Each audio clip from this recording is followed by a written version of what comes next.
18 बच्चों ने उस एग्जाम को they have graced us with phenomenal performances and certificates.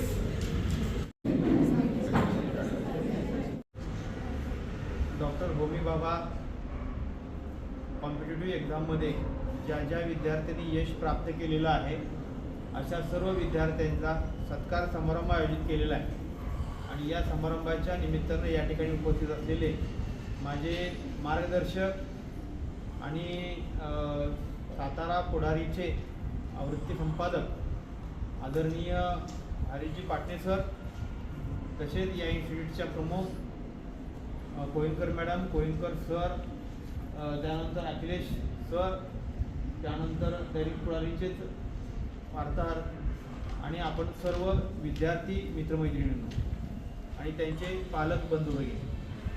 खरं तर स्पर्धा परीक्षा ही आपल्या जीवनाचा अविभाज्य भाग आहे. प्रत्येक ठिकाणी स्पर्धा आहे आणि या स्पर्धेमध्ये उतरण्यासाठी आपल्याला प्रत्येक वेळेस तयारी करावी लागते, सजगता दाखवावी लागते आणि यासाठी ज्या मुलांकडे किंवा ज्या पालकांकडे अशा प्रकारची रुटीन असेल तर त्या पालकांना आणि त्या मुलांना दिशा दाखवण्याचं काम अशा प्रकारे फिजिक्सवाला क्लास करत आहे. निश्चित एक चांगली अपॉर्च्युनिटी तुमच्याकडे आलेली आहे. खरं तर आपल्याला यश मिळवायचं म्हणजे नेमकं आपण काय करायचं असतं तर यश मिळवायचं एक सायकल आहे, एक सर्कल आहे. आपण प्रथमतः एखाद्या गोष्टीमध्ये एखादी गोष्ट मिळवायची असेल तर नेमकं काय करायचं आहे. डॉक्टर होमी बाबा कॉम्पिटिटिव्ह एक्झाममध्ये आपल्याला यश मिळवायचं म्हणजे आपण नॅशनल लेवलला पार्टिसिपेट करायचं आहे. नॅशनल लेवलला पार्टिसिपेट करण्यासाठी मग काय करावं लागेल, माहिती घ्यावी लागेल, थोडी तयारी करावी लागेल, कोचिंग घ्यावं लागेल, एक्झामची तयारी करावी लागेल आणि एक्झाम द्यावी लागेल. प्रेझेंटेशन स्किल चांगलं लागतं आहे, त्याला इनोव्हेशन स्किल तुमच्याकडे असलं पाहिजे, त्यासाठी एक्सपेरिमेंटचं स्किल पाहिजे तुमच्याकडे, प्रोजेक्ट बेस्ड नॉलेज तुमच्याकडे असलं पाहिजे. ह्या सगळ्यांचा मेळ ज्यावेळेस घेऊ त्यावेळेस आपल्याला हे सर्कलमधून पुढं जावं लागतं आणि अंतिमतः जर यश प्राप्त नाही झालं तर पुन्हा या सर्कलमधून यश का प्राप्त झालं नाही, मला कुठल्या क्षेत्राचं नॉलेज कमी होतं ह्याचा विचार करून मग पुन्हा आपण ते अभ्यास करू शकतो. अशा प्रकारे हे सर्कल पूर्ण करावं लागतं, त्यावेळेस आपल्याला अपेक्षित यश प्राप्ती होते. खरं तर हे आता मला वाटतं 8वीला परीक्षा असते ना, 6वी आणि 9वीला असते. तर या परीक्षेमधून आपल्याला बघा 6वीला परीक्षा झाली की 7वी 8वी पर्यंत स्कॉलरशिप असते, 9वीला परीक्षा झाली की 10वी 11वी 9वी 10वी पर्यंत परीक्षा असते, स्कॉलरशिप असते. तर अशा प्रकारे आपल्याला ज्यावेळेस ह्या स्पर्धा परीक्षेतून जावं लागतं त्यावेळेस एक चांगली मेंटॅलिटी, सजग या पद्धतीनं आपण जागरूकतेनं काम केलं पाहिजे आणि आपले टीचर, आपले मेंटॉर, आपले शाळेतले शिक्षक असतील हे जे जे काही सांगतात ते आपण त्याचं फॉलोअप केला पाहिजे. त्यासाठी तुम्ही वेळ दिला पाहिजे. आजकाल मला माहिती आहे की तुमच्या लक्ष्याला म्हणजे तुमचं लक्ष विचलित करण्यासाठी अनेक साधनं आहेत किंवा अनेक गोष्टी आहेत, अनेक कारणं आहेत. अभ्यास न करण्यासाठी किंवा अभ्यासामध्ये लक्ष बाजूला घेण्यासाठी सर्वात मोठं कारण काय आहे, तुम्हाला पृथ्वी सांगितलं पाहिजे, मोबाईल आहे. सर्वात मोठं कारण मोबाईल आहे. आजकाल आपला स्क्रीन टाइम वाढतोय, हा स्क्रीन टाइम कमी केला पाहिजे. खरं तर तो कसा कमी करायचा आहे ते उपाय तुम्हाला नेटवर मिळतील. आता नेट बघायचं म्हटलं की पुन्हा मोबाईल बघावा लागतो. थोडंसं विचार करा. म्हणजे हे साधन असं आहे, हे जेवढं तुम्हाला वाटतं की ह्याचा वापर आपण फक्त डिस्ट्रॅक्शनसाठी करतोय, पण असं नाही. ह्याचा वापर तुम्ही चांगल्या गोष्टीसाठीही करू शका. आता मी पाहिलं की बरेच सर, आता मी वरच्या ह्यांना भेट दिली तर बरेचशी मुलं मोबाईलवर लेक्चर्स पाहत आहेत, मोबाईलवर त्याची व्हिडिओ पाहत आहेत, मोबाईलवर त्याची उदाहरण कशी सोडवतात त्याचा डेमो पाहत आहेत. हा एक विधायक आहे ना उपयोग. रील्स, फिल्म्स हे असलं पाहणं म्हणजे याचा विधायक उपयोग नाही आहे. रील्समध्ये तुम्ही अडकत जाता. मग तुमच्या रील्स कशा असतात, आपला त्या रील्समुळं आपली जी अवधान कक्षा आहे, स्पॅन ऑफ टाईम अत्यंत कमी होत आलेला आहे.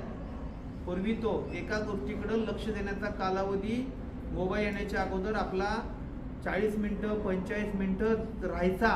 आता तो मिनिटावर नाहीये, आता तो सेकंदावर आलाय. आता सुद्धा तुम्ही पहा, अनुभव घ्या. 3 मिनिटाची रील आणि 1 मिनिटाची रील जास्त कुठले पाहतात? 1 मिनिटाची रील. 3 मिनिटात कुणी पाहायचं एवढं नाही पाहत. चला पुढे. ही मानसिकता चांगली नाही. हे तुमचं लक्ष महत्त्वाच्या गोष्टीवरून ते हटवतात आणि आपल्याला सुद्धा मग ते रील्स प्रमाणात वाटतं की लगेच झालं पाहिजे, लगेच झालं पाहिजे. म्हणजे बटन दाबली की लाईट लागते, पण बटन दाबल्यानंतर लाईट लागण्यासाठी जी प्रोसेस असते ती प्रोसेस आपण विसरतोय. तसं नाही विसरलं पाहिजे. म्हणजे आपण फॉर्म भरला की आपल्याला प्रमाणपत्र मिळालंच पाहिजे, मान्यता आहे, ते मिळवण्यासाठी तुम्ही प्रयत्न करायचा. पण फॉर्म भरल्यानंतर प्रमाणपत्र मिळवेपर्यंत जो प्रवास आहे त्या प्रवासामध्ये अभ्यासाची मेंटॅलिटी टिकवणे, अभ्यासाचा टेम्पो टिकवणे, तुमची अवधान कक्षा त्या अभ्यासावर केंद्रित करणे, हे सगळं करण्यासाठी तुमच्याकडे एक चांगली स्ट्रेंथ पाहिजे. ती स्ट्रेंथ तुम्हाला जशी चांगली मानसिकतेतून येते तशी तुमचं शरीरही चांगलं पाहिजे. त्यासाठी असे फास्टफूड किंवा असे पदार्थ जे असतात ते न खाता चांगलं हेल्दी जर खाल्लं तर तुम्हाला तुमची शारीरिक क्षमता चांगली राहते आणि ज्याचं शरीर सदृढ असतं त्याचं मन चांगलं असतं. कारण आपल्याकडे एक म्हण आहे, sound mind in a sound body. सदृढ मन सदृढ शरीरात वास करते आणि सदृढ शरीर बनवण्याची ही एज जी कक्षा आहे, वयाची कक्षा आहे, ती आहे 15 ते 25 वर्ष आणि तुम्ही त्याच्यामध्ये आहात. तुम्ही त्याच्यामध्ये आहात. तुमचे आईवडील सांगत असतील की अरे फळभाजी खा, ती पालेभाजी खा, हे हिरव्या भाज्या खा. तुम्ही काय म्हणता? नको. तुम्हाला काय लागतं? बाहेरच्या गाड्यावरचं जे फास्टफूड असतं ते खातो. ते फास्टफूड फक्त चायनीजच आहे असं म्हणत नाही, इतर बी असतं. किंवा जास्त मसालेदार, जे तुम्हाला मीठ जास्त असतं किंवा मसाला जास्त असतो ते बरोबर नाही. आपल्याला कसं पाहिजे? एक सकस आहार असला पाहिजे. तसं सकस शिक्षण महत्त्वाचं आहे, तसं सकस आहार महत्त्वाचा आहे. तसे सकस शिक्षण देण्यासाठी हा क्लास आपल्याला निश्चितच मदत करणार आहे. त्यांचे म्हणजे नेशनवाईड चांगले जवळ 220 शाखा नेशनवाईड आहेत. तुम्हाला ऑनलाईन स्वरूपामध्ये जे लेक्चर दिले जातात ते रेकॉर्डेड लेक्चर असतात. पुन्हा अभ्यास दिला जातो, तो अभ्यास आपण केला पाहिजे. फक्त अभ्यासच करा असं मी म्हणत नाही. तुम्हाला खेळही महत्त्वाचे असतात. खेळ काय शिकवतात आपल्याला? खेळ हे शिकवतात की हारना नहीं है, अगर आप हार भी गए तो मन से हारना नहीं है, फिर से आप कोशिश करो, क्योंकि कोशिश करने वालों की कभी हार नहीं होती. खेळ आपल्याला हे शिकवतात. खेळ आपल्याला विजयामध्ये संयमी राहायला शिकवतात. खेळ आपल्याला पराजयामध्ये शांतपणे राहायला शिकवतात. खेळ आपल्याला नियम पाळायला शिकवतात. खेळ आपल्यामध्ये चांगले नागरिक घडवण्यासाठी जे जे गुण आवश्यक आहेत ते शिकवतात. म्हणून खेळालाही महत्त्व आहे. खेळा, पण अभ्यासही करा. जोपर्यंत तुम्ही अभ्यास करणार नाही आहात, एखादं ध्येय ठेवणार नाही आहात, जिद्द पाहिजे, चिकाटी पाहिजे, सातत्य पाहिजे. हे जिद्दीसाठी तुम्हाला एक उदाहरण सांगतो. तुमच्याच वयाची एक मुलगी, मला नाव माहिती असेल, अरुणिमा सिन्हा नाव ऐकलंय का? अरुणिमा सिन्हा, तिची मला वाटतं बास्केटबॉल प्लेअर होती. ते आपलं प्रमाणपत्र आणण्यासाठी रेल्वेनं चालली होती आणि तिच्या गळ्यामध्ये तिच्या आईने दिलेली चेन होती. ती चेन चोरांना हवी होती, पण तिने ती घेऊ दिली नाही. म्हणून त्या चोरांनी तिला काय केलं, असं रेल्वेच्या खाली फेकून दिलं. शेजारच्या रेल्वे ट्रॅकवरती पडल्यानंतर तिच्या अंगावरून 4 ते 5 तासामध्ये किमान 70-80 रेल्वे गाड्या गेल्या असतील. तिचा एक पाय पूर्णपणे कट झालेला होता आणि एक मांसाचा गोळा त्या रेल्वे ट्रॅकवर पडलेला होता. सकाळी पहाटे 5:30-6 वाजेपर्यंत कणत विवळत ओरडण्याची क्षमता नष्ट होऊन गेली होती. आवाज बाहेर पडत नव्हता.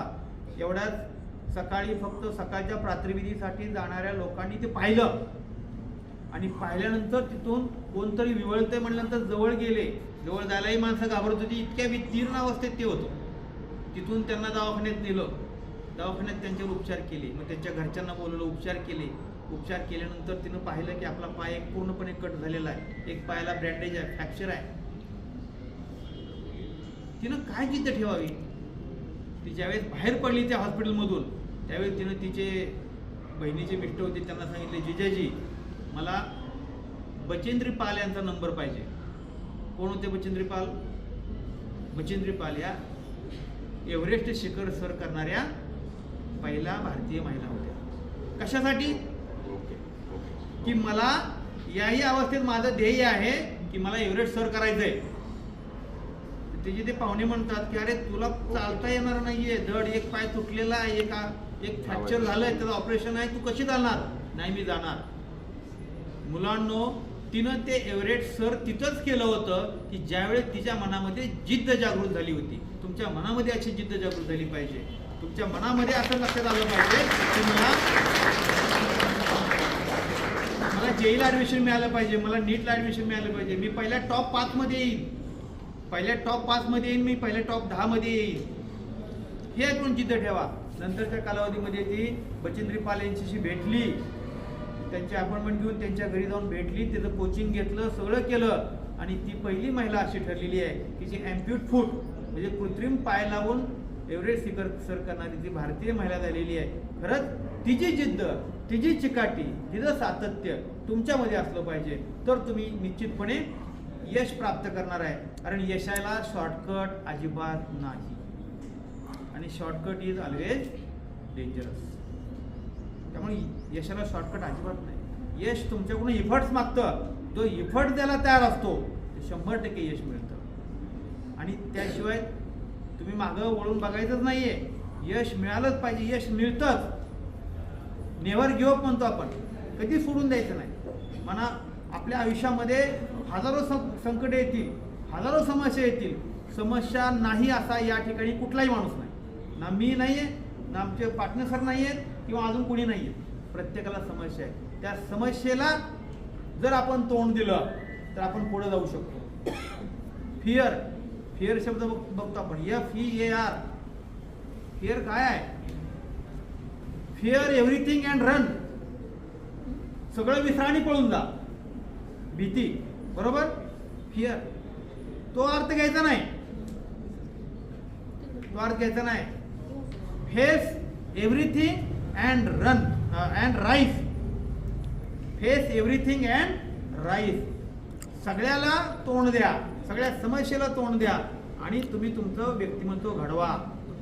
जेवढ्या समस्या येतात समस्येतूनच संघर्ष होतो आणि संघर्षातूनच तुमच्या अंगी सामर्थ्य येऊ शकतं. आणि म्हणून जोपर्यंत संघर्ष होत नाही तोपर्यंत तुमच्या अंगी सामर्थ्य येणार नाही. कुठलीही गोष्ट चकाकण्यासाठी त्याला हजारो कसोट्यातून जावं लागतं. सोन्याला झळाळी, सोन्याला किंमत काय? सोन्याला तप्त 4000-5000 डिग्री अंश सेल्सिअसमध्ये तापून घ्यावं लागतं. त्याच्यावर हातुरीचे घाव सोसावे लागतात. मग ते सोनं दागिना बनतं आणि तुमच्या मनामध्ये ते घर करतं. जर तुम्हाला दुसऱ्याच्या मनामध्ये घर करायचं असेल, तुम्हाला स्वतःचं स्वप्न पूर्ण करायचं असेल तर तुम्हाला निश्चित सांगतो अशा प्रकारे तुम्हाला जिद्द ठेवावी लागेल, सातत्य पाहिजे, चिकाटी तुम्ही ठेवा. कुठलीही गोष्ट साध्य होते. निश्चित फिजिक्सवाला या क्लासनं ही संधी आपल्याला दिलेली आहे. आपण ती संधी घ्यायची आणि आपलं व्यक्तिमत्व या ठिकाणी बिल्टअप करायचं आहे. आता जे 24 विद्यार्थ्यांपैकी 18 पात्र झाले आणि त्यातले 5 नेशनला गेले, नॅशनल लेवलला गेले. निश्चित त्या 5 जणांचं कौतुकच आहे, पण मला 24 कौतुक करायचं आहे. कारण त्यांनी यशस्वी होण्यासाठीचं पहिलं पाऊल टाकलेलं आहे. कारण पहिलं पाऊल टाकल्याशिवाय प्रवासाला सुरुवात होत नाही. पहिलं पाऊल तुम्ही टाका, निश्चित तुमचं यश आहे. एवढंच या ठिकाणी सांगतो. निश्चित पार्टनर सर म्हणजे शिक्षक आपण विद्यार्थ्यांना सांगतो, घडवतो, शिकवतो. पण सर वर्तमानपत्राच्या माध्यमातून सर परीक्षा सुद्धा घेतात. तुम्हाला माहिती असेल पुढारी वृत्तपत्र हे दरवर्षी एक परीक्षा घेतं. त्यातून विजेत्या स्पर्धकांना स्कॉलरशिप देतं की ज्या पद्धतीने डॉक्टर होमी भाभा स्पर्धा आहे त्या ठिकाणी पुढारी वर्तमानपत्र सुद्धा स्पर्धा घेतं. आणि माझ्या घरी वर्तमानपत्र येतं. माझा मुलगा काय वाचत असेल, विश्वसंचार जे शेवटचं पान आहे ते अत्यंत त्यातली सगळी माहिती वाचून काढणार आणि ते पुन्हा 8 दिवसांना 10 दिवसांना जर विचारलं ना तर तो सांगणार तो हे असं सांगितलं होतं. तो कृत्रिम बुद्धिमत्तेवर तो आता मी पाहिलं तर तो घरी स्क्रॅचवर कोडिंग करत होता. ते कार्टून येते ते आम्हाला कळत नाहीये, पण हे वर्तमानपत्रामुळे त्याच्यामध्ये जागृती होती. त्यामुळं सरांचंही कौतुक आहे की सरांनी फार चांगल्या फील्डमध्ये आपलं नाव पुढे आणलेलं आहे. एक चांगलं मार्गदर्शक, एक चांगलं बातमीदार, वार्ताहर, संपादक म्हणून सरांचं नाव आहे. निश्चितच त्यांचा मला सपोर्ट नेहमीच राहिलेला आहे. जेव्हा ते माझे मार्गदर्शक आहेत. निश्चित आपल्या सर्वांना आपल्या क्षेत्रामध्ये जर पुढे जायचं असेल तर एक गुरु महत्त्वाचा असतो. तो गुरु तुम्हाला कोणाच्याही रूपात भेटू शकतो. तो शिक्षकच असला पाहिजे असा नाही, तो मित्र असेल, तो आई असेल, तो वडील असेल किंवा अजूनही कोणी असू शकतात, पण तो गुरु असणं महत्त्वाचं आहे. निश्चित फिजिक्सवाला गुरु आपल्याला मिळालेला आहे. आपण सर्वांनी खरं तर चांगलं यश मिळवावं आणि या यशासाठीच, या यशाचं सेलिब्रेशन करण्यासाठी ही आत्ताची या ठिकाणी हा कार्यक्रम होतो आहे. निश्चित सर्वांना शुभेच्छा देतो आणि मला या ठिकाणी बोलवलं त्याबद्दल मी फिजिक्सवाला क्लासचा आभार व्यक्त करतो आणि थांबतो. धन्यवाद. आमच्या पारितोषिक वितरण समारंभासाठी उपस्थित असलेले माझे अतिशय जीवलग मित्र, सातारा जिल्हा परिषदेचे उपशिक्षण अधिकारी रवींद्रजी खंदारे, या क्लासच्या प्रमुख ज्यांनी मला इथे निमंत्रित केलं, त्या कोळीकर मॅडम, कोळीकर सर, अखिलेशजी, माझे सहकारी जितेंद्र शिंगटे आणि जेई, नीट यासह कॉम्पिटिटिव्ह एक्झाम द्यायला निघालेले सगळे विद्यार्थी आणि त्यांचे पालक, खरं तर मी अधिकारवाणीनं या व्यासपीठावर बोलू शकतो. त्याचं कारण खंदारे सरांना माहिती आहे, माझी मुलगी नीटमधून मेरिटवर मिरज मेडिकल कॉलेजला तिनं ॲडमिशन घेतले पहिल्या इयर. त्यामुळं त्या मुलीचा वडील म्हणून निश्चितपणे तुम्हाला मार्गदर्शन करण्याचा मला अधिकार आहे. शेवटी गुणवत्ता ही अशी गोष्ट आहे की ती कधी लपून राहत नाही. परंतु गुणवत्तेत यायचं असेल, मेरिटमध्ये यायचं असेल तर तुमच्याकडे डेडिकेशन असलं पाहिजे. तुमचंही स्वतःची एक अंतर्गत ऊर्जा जी असते त्या अंतर्गत ऊर्जेला तुम्ही प्रोत्साहित केलं पाहिजे, प्रफुल्लित केलं पाहिजे आणि ही ऊर्जा जागृत केली पाहिजे. मी कुणीतरी आहे आणि मी काहीतरी करू शकतो ही अंतर्गत खुणगाड जर आपण बांधली तर आपण आपलं व्यक्तिमत्व निश्चितपणे बदलू शकतो आणि आपल्या मनामध्ये जे आहे, ज्या आपल्या इच्छा आहेत त्या इच्छा आपण निश्चितपणे पूर्ण करू शकतो. हे मी स्वतः अनुभवलेलं आहे. एका सामान्य कुटुंबात येऊन सुद्धा परिस्थिती अतिशय चांगली नसताना सुद्धा अनेक मुलं मेरिटमध्ये येतात. आज ज्यावेळेस आम्ही शिकलो, म्हणजे मी असेल, रवींद्र खंदारे सर असतील, आम्ही प्रतिकूल परिस्थितीमध्ये शिक्षण घेतलं. त्या कालावधीमध्ये एवढ्या शैक्षणिक सुविधा नव्हत्या. आज तुम्हाला सगळ्या शैक्षणिक सुविधा आहेत. तुम्हाला फक्त स्वतःहून काही गोष्टी करायच्या. मॅडमनं मगाशी राजाची वगैरे गोष्ट सांगितली, मी खरं तर पूर्ण ऐकू शकलो नाही, मला एक फोन आला होता. परंतु त्या गोष्ट सांगतानाच म्हटल्या होत्या की सर पण तुम्हाला एक गोष्ट सांगेल. आमचं असं काही ठरलं नव्हतं. मॅडमनं सांगितल्यामुळे मला सुद्धा एक गोष्ट आठवली की एका राज्यावर अतिक्रमण झालेलं असतं आणि पलीकडच्या राज्यातून त्या राज्यावर अतिक्रमण होतं आणि अतिक्रमण झाल्यानंतर आपलं राज्य संपुष्टात येईल या भीतीनं या राज्याची बैठक बसते आणि मीटिंगमध्ये निर्णय होतो की आपण सुद्धा प्रतिकार करायचा, आपण सुद्धा प्रतिहल्ला करायचा. प्रतिहल्ला करण्यासाठी त्या सैनिकांची निवड केली जाते, सरदारांची निवड केली जाते. मग सरदारांची निवड केल्यानंतर ते राज्य सीमेवर त्या सगळ्या सैनिकांना, सरदारांना त्यांचं पाठवणी करायला निघतं. मग त्यांना ओवाळतात, सुवासिनी ओवाळतात, त्यांना सर्व त्या सुविधा देतात आणि त्यांना पाठवतात की आता तुम्ही जावा आणि पलीकडच्या राज्यावर हल्ला करा. मग हे सगळे ओवाळून गेलेले असतात, फटाके वाजलेले असतात, आतषबाजी झालेली असते आणि हे राज्य वाट बघत असतं की आता आपलं राज्य सुरक्षित होईल आणि पलीकडच्या राज्यावर अतिक्रमण करून आपले सैन्य वाजत गाजत माघारी येते.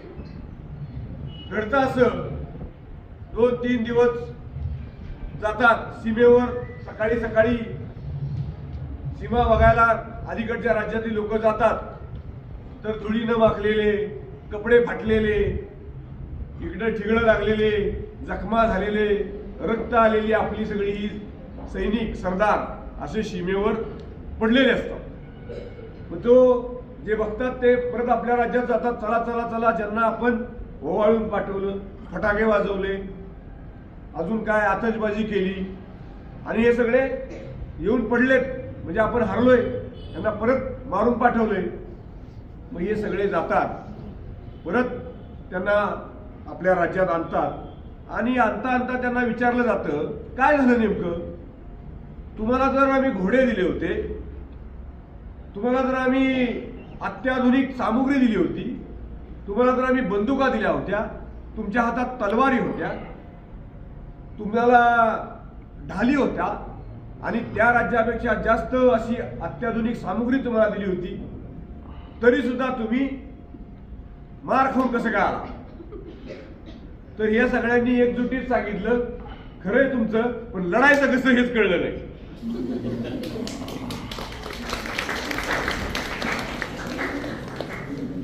आता बघा, मला हेच तुम्हाला सांगायचंय, तुम्हाला लढायचं कसं हेच जर कळत नसेल, एवढी सगळी साहित्य सामुग्री तुम्हाला दिली, तुम्हाला फिजिक्सवाला सारखा दिल्लीसह सगळ्या देशभर गाजलेला क्लास साताऱ्यात आलाय, है की नाही. तुम्हाला आई वडील सगळं देतात, फी देतात, तुमच्यासाठी कष्ट करतात आणि इथं पाठवतात आणि तुम्ही अभ्यास करत नाही, रील बघता. आता आमच्या काळ होता त्यावेळी फेसबुक नव्हतं, व्हॉट्सअप नव्हतं, नुकतंच फेसबुक आलं होतं, आम्ही पण वेळी झालतो त्या काळात. तुमच्या काळात हे आउटडेटेड आहे, तुमचे इन्स्टा, तुम्ही सगळे इन्स्टावीर आहात. मग तुम्ही फाट रील बघणार. मग एक त्या रील मध्ये असं एक रील बघितली, सरांनी तेच सांगितलं की तीच रील पुढं तशाच विषयाच्या रील येतात. मग आपण त्यात गुंतून जातो, आपलं अभ्यासावरचं कॉन्सन्ट्रेशन निघून जातं आणि ज्या हेतून आपण जेई करायला आलोय, नीट करायला आलोय, ह्या सगळ्याची नीट नेटकी वाट लागते. तर हे सगळं बदलायचं असेल तर तुम्हाला ज्या अत्याधुनिक सामुग्री दिलेल्या आहेत, तुम्हाला जे साहित्य दिलेलं आहे, तुम्हाला जे एज्युकेशनल फॅसिलिटीज दिलेल्या आहेत आणि तुम्हाला एवढा सुंदर क्लास दिलाय, त्याचा उपयोग स्वतःच्या व्यक्तिमत्वासाठी तुम्ही करून घेतला पाहिजे, तरच तुम्ही विजयी व्हाल. नाहीतर जे सीमेवरनं लुळत आलेले शिपाई होते, त्यांना जाताना सरदार म्हटलं गेलं, त्यांना येताना शेंदाड शिपाई म्हटलं गेलं. तर आपल्याला आपण ठरवायचं विजयी वीर व्हायचं की शेंदाड शिपाई व्हायचं. माझी खात्री आहे ही छत्रपतींची राजधानी आहे, शाहू महाराजांनी बसवलेली ही स्वराज्याची 4थी राजधानी आहे. या राजधानीमध्ये एज्युकेशनल दर्जा आहे. कर्मवीर भाऊराव पाटलांनी शिक्षणाची गंगा या शहरामध्ये, या सातारा जिल्ह्यामध्ये आणली. अशा जिल्ह्यातले तुम्ही सुपुत्र आहात, अशा जिल्ह्यातल्या तुम्ही सुकन्या आहात. सावित्रीबाईंची भूमी आहे, छत्रपती शिवरायांची भूमी आहे.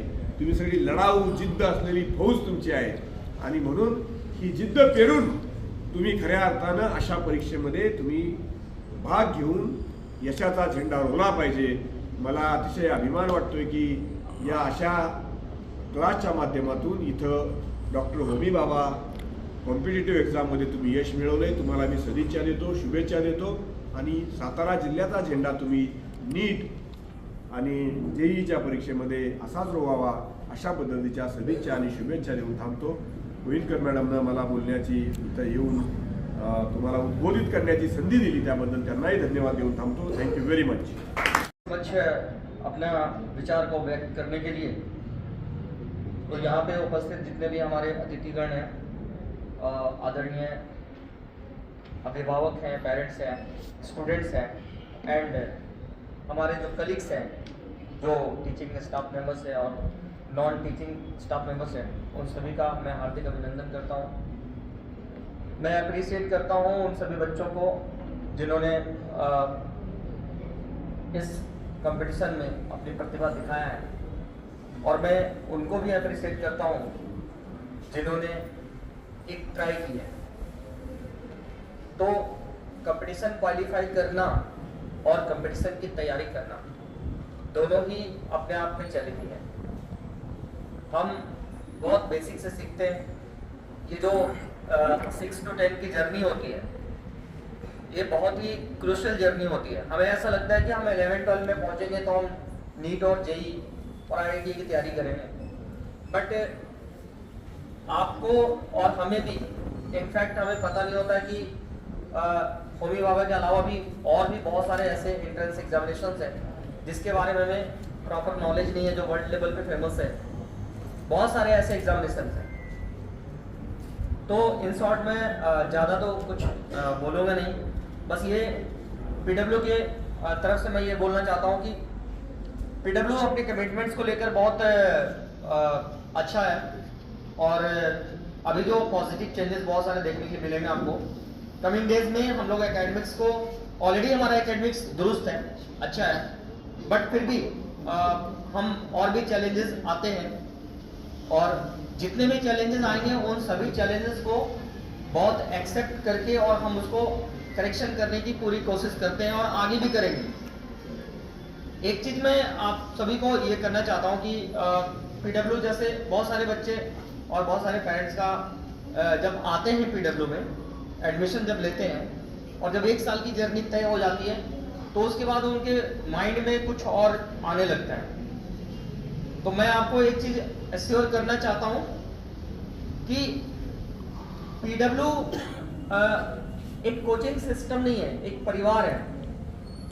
एक PW एक ऐसा प्लेटफॉर्म है जहां पे हर बच्चे को ब्रिलियंट स्टूडेंट हो, उसको उसका इकोनॉमिकल बैकग्राउंड को देखते हुए बहुत सपोर्टिव वे में काम करता है और हम कभी भी किसी बच्चे को प्रेशर नहीं डालते हैं कि बेटा तुमने रिजल्ट क्यों नहीं किया। जबकि ऐसा होता है आज की डेट में मार्केट में जो चलता है, पेरेंट्स की तरफ से, टीचर्स की तरफ से और इंस्टीट्यूशंस की तरफ से, इन तीनों के तरफ से बच्चों के ऊपर बहुत प्रेशर डाला जाता है। टाइम टू टाइम हम ऑलवेज फीडबैक लेते हैं, यार तुमने आज ये क्यों नहीं किया, आज ये क्यों नहीं किया। This is not the way. हर स्टूडेंट्स के पास एक यूनिक पर्सनालिटी है, हर एक पर्सन के पास अपनी प्रतिभा है। तो मैं सभी बच्चों से यही अनुरोध करूंगा कि आप अपने टैलेंट्स को अपने जो कंसर्न फैकल्टीज हैं उनके साथ जरूर शेयर करिए। आप क्या बनना चाहते हैं वो अपने टीचर्स को बताइए। हमारे यहाँ पर जो सीमा मैम है और जो सर हैं उनको भी बताइए, क्योंकि दोनों के पास बहुत ही अच्छा एक्सपीरियंस है और मैंने देखा है कल सर को पढ़ाते हुए। तो आई थिंक कि मोर देन सफिशिएंट है जो होना चाहिए आज की डेट में। एक अच्छी ऑर्गेनाइजेशन और एक अच्छा हेल्दी जो इन्वायरमेंट एक जो होना चाहिए वो इन्वायरमेंट हम क्रिएट करते हैं। और सांगली सेंटर और सातारा सेंटर दोनों जगह पे मैंने विजिट किया है, तो दोनों जगह पे अभी मेरे अंडर में ऑलमोस्ट PW में अराउंड 15 सेंटर्स मैं देखता हूँ और आज से 15 दिन पहले मैं डेली 6 घंटे पढ़ाता था और लगातार लास्ट 15 ईयर से मैं फिजिक्स ही पढ़ा रहा था। तो मुझे मैं ऑलवेज कोशिश करता हूं अगर कोई नया चीज आता है तो उसको टेक ओवर करने का, लेकिन कोई स्टूडेंट या कोई टीचर्स या कोई पेरेंट्स अगर मिसगाइड होते हैं ना तो ऐसा मुझे मानना है, मतलब मैम ने भी देखा है कई बार कि मैं जब काउंसिल करता हूं बच्चों को तो उनकी जो रिक्वायरमेंट है, उनका जो ड्रीम है, उस ड्रीम को पहले समझता हूं। तो मैं यहां पर सभी लोगों से यही रिक्वेस्ट करूंगा कि आप अपने बच्चे के ड्रीम्स को समझिए, वो क्या करना चाहता है, और फिर PW के पास आइए, यहां पर अपना कंसर्न बताइए कि सर ये कोर्स हमने ऑप्ट किया है बट हमारे बच्चे का भविष्य हम उस तरह से देखना चाहते हैं, वो US जाना चाहता है या इंडिया में IAS IPS बनना चाहता है। तो मैं आपको बताऊंगा कि उसका जो एग्जिस्टिंग कोर्स है, उसकी जो एग्जिस्टिंग सिलेबस है और वो जो करना चाहता है, दोनों के बीच का जो गैप होगा ना, उस गैप को फुलफिल करने के लिए बहुत अच्छे से PW को आता है। और हमें ऐसा लगता था मैं अपनी बात बता रहा हूं, मैंने जब जर्नी स्टार्ट किया PW में तो मुझे पर्सनली ऐसा लगता था, रिजल्ट्स को लेकर मैं बहुत थोड़ा सा कंफ्यूज था, लेकिन जब मैंने सेंटर विजिट किया तो ऑनेस्टली स्पीकिंग हमारे बच्चे अभी नीट में तो 700 तक टच बड़े आराम से कर रहे हैं और जेई में भी 200 प्लस आ जाएगा उनका। बट अभी हमारा टारगेट कैसा है हमारा टारगेट ऐसा है कि पूरे महाराष्ट्र में कम से कम अगर हमारे पास 15 सेंटर हैं तो हम 30 अच्छे लेवल का एम्स में एडमिशन डालें और पूरे इंडिया में अक्रॉस इंडिया लगभग 30 NIT कॉलेज और 23 IIT कॉलेज हैं और हर साल मेडिकल में लगभग 1.25 लाख गवर्नमेंट का जो सीट होता है, मतलब बहुत सारे कॉलेजेस मिलाकर लगभग 1.25 लाख बच्चे डॉक्टर बनते हैं। तो हमें एक न्यू रखना चाहिए कि अगर हम डॉक्टर बनना चाहते हैं तो हम क्यों डॉक्टर बनना चाहते हैं, ये क्लैरिफिकेशन होना चाहिए हमारे पास। मैंने बीटेक किया लेकिन मुझे एजुकेशन में आना था, तो मैंने डे 1 से मैंने दूसरी कंपनी कभी ज्वाइन नहीं किया। मैं बाई चांस नहीं आया हूं एजुकेशन फील्ड में, मैं बाई चॉइस आया हूं। तो ये जो बाई चॉइस और बाई चांस होता है ना, दोनों में बेसिक डिफरेंस है। बाई चांस होता है कि हमने एक कोर्स ऑप्ट किया था और उस कोर्स के अकॉर्डिंग मेरी जॉब नहीं लगी तो मुझे कुछ दूसरा करना पड़ा, दैट इज कॉल्ड बाई चांस। बाई चॉइस कि हमने ये कोर्स ऑप्ट किया था, पेरेंट्स का एक्सपेक्टेशन था मेरे से कि मुझे इंजीनियर बनना है, लाइक 3 इडियट्स मूवी आपने देखा होगा, तो उसके अकॉर्डिंग उसको फोटोग्राफर बनना था, तो उसने बीटेक कंप्लीट किया और वो फोटोग्राफर ही बना एंड में। तो ये जो चीजें हैं ना, ये चीजें हम पीडब्ल्यू परिवार में क्यों अलाइन होता है, कैसे पीडब्ल्यू सभी बच्चों को उस लेवल पर जाकर गाइड करते हैं, उसके रिक्वायरमेंट हम कैसे समझते हैं, इसके लिए आपको थोड़ा सा अलग पांडे सर की जर्नी समझना पड़ेगा। उन्होंने जब बीटेक क्विट किया था ना, तो उनके पास बीटेक उन्होंने मजबूरी में क्विट किया था, लेकिन उनका जो मोटिव था वो ये था कि हम हर बच्चे को सब्जेक्ट को इजी बनाकर और उसको हम पेश करेंगे, और वो काम कितना बखूबी किए हैं उन्होंने, ये बात मुझसे ज्यादा पूरे इंडिया में सभी बच्चे और सभी पेरेंट्स जानते हैं। तो ये जो चीज है, जर्नी जो है ना, जर्नी को आसान कैसे बनाना है, ये तब होती है, ये बात हमें तब समझ में आती है जब हम कहीं पे भी पेरेंट्स के साथ या फ्रेंड्स के साथ, जैसे सर ने बोला कि गाइड कोई भी हो सकता है, आपके फ्रेंड गाइड हो सकते हैं, आपके पेरेंट्स हो सकते हैं, मैं भी हो सकता हूं, कोई भी गाइड बन सकता है। बट आपको ये चीज समझना पड़ेगा कि जो गाइड हम चूज कर रहे हैं, तो पहला गाइड कौन है? पहला गाइड है हम खुद। फर्स्ट गाइडेंस की जो लाइन स्टार्ट होती है वो होती है हम खुद। यहां पर जितने भी बच्चे बैठे हुए हैं, मैं एक मैथमेटिक्स का बेसिक क्वेश्चन पूछता हूं, कौन मुझे समझाएगा कि इनफाइनाइट जो है वो नंबर है या नहीं? क्या इनफाइनाइट एक नंबर है? कोई भी बता सकते हैं, एनी स्टूडेंट। और अगर वो नंबर नहीं है तो क्यों नहीं है, क्यों उसे हम एक नंबर का कैटेगरी में नहीं रखे हैं, और अगर है तो कैसे? कोई बता सकता है?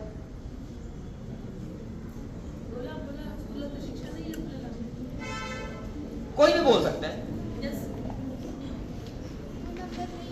नंबर नहीं है।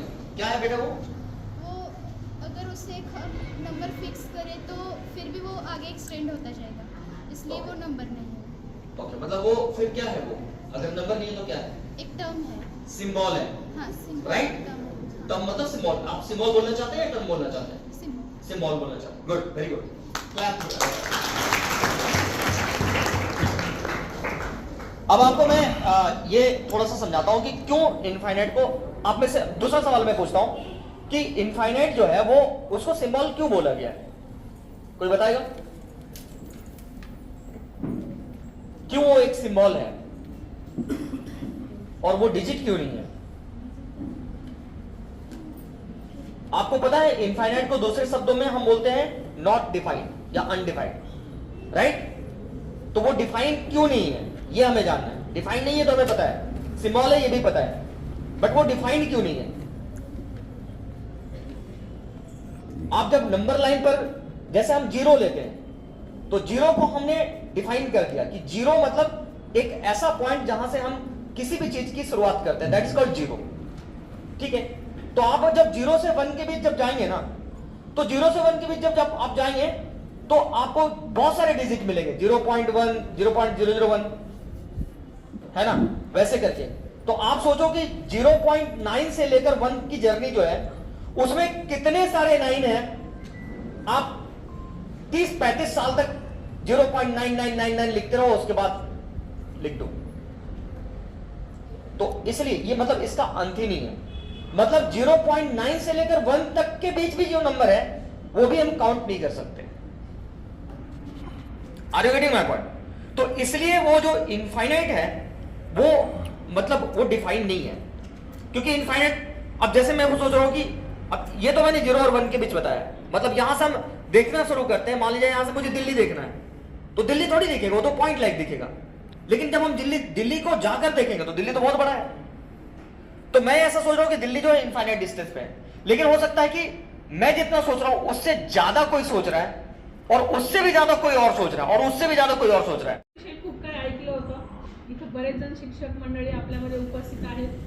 बऱ्याच जणांना खंदारे सरांचं व्यक्तिमत्व बऱ्यापैकी माहीत आहे. कारण खंदारे सर कॉम्पिटेटिव्ह एक्झाम या विषयावरती खूप चांगलं स्पीच देतात. आणि थोड्या वेळापूर्वी सरांची आणि माझी एका विषयावर अशी चर्चा झाली की कॉम्पिटेटिव्ह एक्झाम करत असताना मुलांना आपण एक एज्युकेशनमध्ये पाहायला गेलो तर चाइल्ड सायकॉलॉजीमध्ये मी तुम्हाला काउन्सिलिंग करताना नेहमी सांगते, एक ट्रायंगल आहे आणि ट्रायंगलच्या वरच्या टोकावरती विद्यार्थी आहे, म्हणजे तो सक्सेसच्या टोकावरती आहे, आणि सक्सेसच्या खालच्या पायाशी कोण आहे? विद्यार्थी आणि पालक आहे. पण याच्यामध्ये सगळ्यात महत्त्वाची भूमिका पालकांची आणि शिक्षकांची आहे. तर या शिक्षकांच्या आणि पालकांच्या भूमिकेसाठी खंदारे सरांना मी आधीच एक रिक्वेस्ट केली होती की सर आम्हाला एक लेक्चर हवं आहे, आणि त्या लेक्चरचं नावच आपण पालकांची शाळा असं ठेवणार आहे, आणि त्यात पाटणे सर तुमची आम्हाला खूप मोलाची मदत लागणार आहे. तर पालकांची शाळा या विषयावरही सर नक्की तुम्ही बोलणार आहात. कारण सरांनी सांगितलं स्क्रॉल करताना 3 मिनिटाची क्लिप नाही पाहत आपण, 1 मिनिटाची क्लिप पाहतो, ती अर्धीच पाहतो आणि परत स्क्रॉल करत चालतो. हे चंचल मनाचं लक्षण आहे, आणि मन जोपर्यंत चंचल आहे तोपर्यंत जगामध्ये आपण कुठल्याच गोष्टीवरती ठाम राहू शकत नाही. निर्णयाला सुद्धा चुकावं लागतं जर आपला निर्णय ठाम असेल, म्हणून निर्णय कंप्लीट ठरतात. सरांनी खूप चांगलं मार्गदर्शन केलं. सरांनी सांगितल्याप्रमाणे आपला स्क्रीन टाईम कमी करणं, स्क्रीन टाईम कमी केला तर मोबाईलचा जो यूज करतोय आपण तो चांगल्या गोष्टींसाठी करणं. त्याचबरोबर एक खूप छान वाक्य सरांनी सांगितलं, संघर्षाशिवाय आपली ताकद वाढत नाही, आणि तो संघर्ष आपल्याला करताच आला, कारण आपण केलाच पाहिजे, पण तो चांगल्या गोष्टींसाठी केला पाहिजे. आपण बऱ्याच चुकीच्या गोष्टींसाठी संघर्ष करतो, चांगल्या गोष्टींसाठी केला पाहिजे. आणि चांगल्या गोष्टींसाठी संघर्ष करायचं म्हटलं तर चांगलं काय आणि वाईट काय हे शिकवणारा आपला गुरु असतो. तेही सरांनी त्यांच्या व्याख्यानात खूप चांगल्या पद्धतीने मेन्शन केलं की आपल्याला गुरु असणं फार गरजेचं आहे. गुरु असल्याशिवाय चांगलं वाईट यातला फरक कळत नाही, आणि चांगलं वाईट यातला फरक कळला की चांगल्या गोष्टींसाठी संघर्ष करून आपण आपल्या आयुष्यात जे यश मिळवणार आहे ते मात्र निश्चित स्वरूपात आपण त्या यशापर्यंत पोहोचवणार आहोत. एक फिजिक्सवाला विद्यापीठ पाठशालाची संचालक म्हणून मला इथं उपस्थित असलेल्या सर्व विद्यार्थ्यांचा खूप अभिमान आहे की एवढा मोठा रिझल्ट आपण आपल्या अकॅडमीमधनं दिलेला आहे, आणि याच्यासाठी पालकांनी खूप खूप जास्त सहकार्य केलेलं आहे. वेळोवेळी येणं, विद्यार्थ्यांचा फीडबॅक घेणं, शिक्षकांना येऊन भेटणं, आणि त्याचबरोबर शिक्षकांकडनं जे गायडन्स मिळते ते फॉलो करणं. त्यामुळं सगळ्या पालकांचं खूप खूप आभार आणि विद्यार्थ्यांचे खूप खूप अभिनंदन. खंदारे सर आपण खूप मोलाचं मार्गदर्शन केलं, त्यासाठी तुमचेही खूप आभार. एक गोष्ट फक्त पाटणे सरांच्या आणि तुमच्या सगळ्यांच्या मध्ये येऊन मी फक्त एक छोटीशी गोष्ट तुम्हाला सांगणार आहे. याचा रेफरन्स पाटणे सर घेऊन बरोबर तुम्हाला पुढची गोष्ट सांगतील. एक राजा असतो आणि राजाकडे एक गोठा असतो, त्याच्याकडे सगळे जनावरं असतात. पूर्वीच्या काळीचे राजा सगळ्यांना माहिती, सगळ्यांनी गोष्टी ऐकलेल्या आहेत. त्याच्याकडे उंट, घोडे, बकरे सगळे असतात, सगळ्या पर्पजसाठीला सगळेजण लागतात, बरोबर की नाही? राजाला सगळ्या जणांना सांभाळावं लागतं, राईट? माझा आवाज येतो शेवटपर्यंत? लक्ष आहे सगळ्यांचं? मी नंतर प्रश्न विचारणार आहे माझ्या सांगितलेल्या गोष्टीवरती, ठीक आहे? राजाचा जो राजघोडा असतो तो एक दिवस आजारी पडतो आणि त्याच्यावरती सगळे उपचार केले जातात, पण तो घोडा काही बरा होत नाही. घोडा बरा होत नाही म्हटल्यानंतर राजाला प्रचंड दुःख होतं. त्याच्या दुःखाचा आवेग येऊन तो अतिशय रडायला लागतो. काय करायचं? पण काहीच पर्याय नसतो. काही गोष्टींना आपण हात लावू शकत नाही. जो निसर्गाचा नियम आहे तो आपण कुणी बदलू शकत नाही. शेवटी राजवैद्य राजाला सांगतात की महाराज घोडा काय आता बरा होणार नाहीये, तर आपल्याला आज रात्रीपर्यंत आपण वाट पाहूया. थोडा बरा झाला नाही तर सध्या आपण याला इंजेक्शन देऊन मारून टाकूया. याला दुसरा कुठलाच पर्याय आता जगामधला शिल्लक राहिलेला नाही. ही गोष्ट बकरा ऐकतो जो त्या राजवैद्याजवळ उभा असतो किंवा त्या परिसरात उभा असतो. हा बकरा मात्र त्या घोड्याचा चांगला मित्र असतो. हा बकरा जातो आणि त्या घोड्याला जाऊन सांगतो, बाबा तू आज रात्रभर प्रयत्न कर. तू जर प्रयत्न नाही केले तर तुला उद्या सकाळी इंजेक्शन देऊन मारून टाकण्याची सूचना मिळालेली आहे. तुला जर जगायचं असेल तर तुला रात्रभर प्रयत्न, तू रात्री तुला जे काय होईल ते फक्त एवढी आजची रात्र तुझ्या हातात आहे. तुला जे काय करायचं ते तू रात्रीत कर. घोडा हे ऐकतो आणि घोड्यालाही वाईट वाटतं की नाही आता मी जर काही नाही केलं तर मी मरणार आहे. मरण्याची भीती सगळ्यांनाच आहे आणि आपण सगळेजण जगण्यासाठी धडपड करतो. बरोबर आहे. हे यश अपयश जिंकणं हारणं सगळं त्याच्यासाठी चाललंय. एक बेस्ट लाईफ आपल्याला हवंय म्हणून चाललंय. घोडाही त्याच नियमाप्रमाणे पुढे जातो आणि घोडा धडपडून सकाळ होईपर्यंत तो घोडा उठतो. उठल्यानंतर सकाळी सगळे राजवैद्य येतात, पाहतात. त्यांना असं वाटतं हा चमत्कार कसा काय झाला की घोडा उठला आणि त्यांना खूप आनंद होतो की घोडा बरा झाला. सगळ्या नगरात ही बातमी पसरते. राजापर्यंत ही बातमी जाते की घोडा बरा झाला. घोडा बरा झाला म्हणून राजा सगळ्यांसाठी दावत ठेवतो, जेवण ठेवतो. आपण पण काही आनंदाची गोष्ट असेल तर लगेच पार्टी डिक्लेअर करतो. आत्ताच्या आपल्या लँग्वेजमध्ये म्हणायचं तर पार्टी करायची, राईट. तर राजा सगळ्यांना सांगतो की आता आपल्याला पार्टी करायची म्हणजे दावत ठेवायची सगळ्यांसाठी. मग दावत ठेवायची म्हणजे काय आलं? बकरा कटणं आलं ना. मी म्हटलं होतं मी प्रश्न विचारणार आहे, लक्ष आहे ना सगळ्यांचं. दावासाठी कापलं कोण जाणार आहे? घोड्याला बरं कोणी केलं होतं? आपला समाज असा आहे. सरांनी सांगितलं ना फिजिक्सवाला तुम्हाला गायडन्स करतो, पण फिजिक्सवाल्याच्या मॅडम स्ट्रिक्ट आहे. हे इथं बरेच जण इथं माझी मैत्रीण बसलेली 11वी पासूनची, ती मला खास पाहायला आली होती त्यावेळी की ही बाई कोण आहे, फार कडक आहे म्हणून. आणि आल्यानंतर तिला कळलं की आम्ही दोघे 11वी पासून एकाच वर्गात होतो. ओके. सो इथं सगळ्या मला एवढंच सांगायचंय, नॉट ओन्ली मी तर इथं प्रत्येक शिक्षक प्रत्येक सिस्टम ही शिस्तबद्धरित्या चालते. त्याचं कारण हे असतं की आपल्याला यश मिळवायचं असतं. मग चुकला कोण? बकरा. आपला समाज असा आहे जो चांगलं सांगतो त्याला पहिला करतो. पण तुम्ही तसा प्रयत्न करू नये. एवढीच विनंती आहे की जे नियम आहे सरांनी सांगितलं की संघर्षाशिवाय आपल्याला ताकद मिळत नाही. यश जिद्द चिकाटी, मी सरांचे सगळे पॉईंट लिहून घेतलेत. तुमच्या डोक्यात किती राहतील आय डोंट नो. या सरांनी रेकॉर्डिंग केले, सर किती वेळा पाहतील I don't know also. But मी मात्र लिहून घेतलेत माझ्या डायरीत. हे पॉईंट प्रत्येक त्याचे मी लिहिलेले असतात आणि मी त्याला फॉलो करत असते. सरांनी सांगितलं गुरु गरजेचा असतो. गुरु प्रत्येक ठिकाणी भेटतो, तो काही शिक्षकच असावा असं नसतं. खूप छान गायडन्स सरांनी केला. पण ही गोष्ट मात्र आयुष्यात सगळ्यांनी विसरू नका की बकरा बनवायचा प्रयत्न मात्र कुणाला करू नका. जो आपल्याला चांगला सांगतोय त्रास जरी झाला आपल्याला तरी चालेल, पण मात्र आपल्याला ते सहन केलं पाहिजे. एक आपल्या सातारकरांच्या सुदैवानं आपल्याकडे एक नॅशनल ब्रँड फिजिक्सवाल्यासारखा आपल्या इथं आलेला आहे आणि एक चांगल्यात चांगले रिझल्ट पहिल्या वर्षीपासूनच आपले सगळ्यात top result not only Homi बाबामध्ये तर JEE नीटमध्ये सुद्धा सर आपले खूप चांगले रिझल्ट जे ऑल इंडिया लेवलचे सगळ्यात चांगले रिझल्ट आपल्या सेंटरला येतात. दिल्ली टीममधनं कुणालाही विचारलं कोणतं सेंटर बेस्ट आहे तर दिल्ली टीमच्या प्रत्येकाच्या तोंडात पहिलं सातारा असतं. इथपर्यंत साताराने मजल मारली आणि त्याचा खूप जास्त अभिमान मला वाटतो, जरी तुम्ही सातारकर असाल तरी.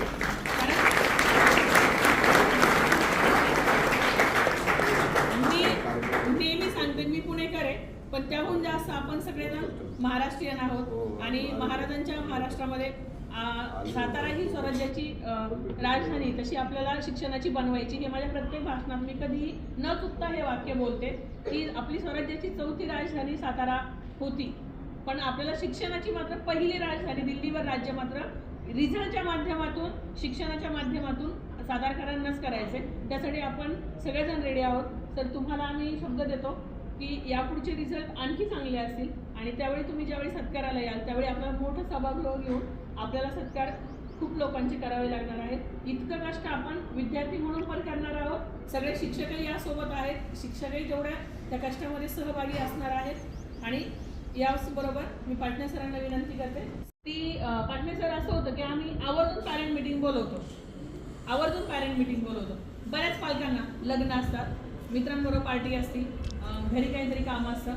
याच्यापैकी ना 20% लोक सुद्धा पालक मिटिंगला येत नाही. म्हणून सरांनी हे जे सांगितलं ना की कसं लढायचं तुम्ही सगळं दिलं, पण कसं लढायचं हेच माहीत नाही. कसं लढायचं हे फक्त विद्यार्थ्यांनी शिकून उपयोग नाही. तर मी सांगितलं की यशाच्या जो ट्रायंगल आहे त्याचा बेस म्हणजे पाया, त्या पायाचे शिक्षक आणि पालक हे दोन्ही पण तेवढेच एकाच प्रमाणात समप्रमाणात जबाबदार आहेत. त्यामुळे तुमच्या पालकांची साथही आम्हाला तेवढीच गरजेची आहे. आज इथे बसलेले बरेच सारे पालकांचे चेहरे मला दिसतात. बऱ्याच वेळा इथे येऊन प्रत्यक्ष शिक्षकांना भेटून काय अडचणी आहेत सर, काय केलं पाहिजे सर, हे विचारणारे जे पालक आहेत ते नक्कीच पुढे जाणारे. आपल्या सगळ्यांची भूमिका यात महत्त्वाची.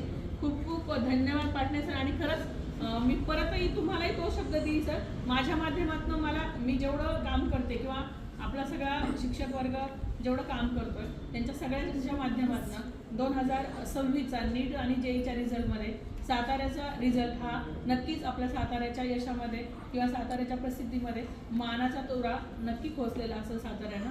हा शब्द तुम्हाला देऊन थांबते. धन्यवाद देते. किस तरह से पीडब्ल्यू सपोर्ट किया आपको और आपने क्या किया था? कोई है यहाँ पर जिन्होंने रिजल्ट? Yes please. मैं चाहता हूँ कि आप लोग भी कुछ बताइए बच्चों को कि आपने अपनी जर्नी कैसे तय किया, किस तरह से? जो 8 लेसन्स थे उसके बारे में मैं टीचर से ओके. वो भी अच्छे से सिखा रहे थे. असं सगळं झाल्यानंतर गप्पा मारायला सुरुवात करतो. आजच्या जगात पाहून आले आपण पहिलं विचारतो चार्जर देऊ का?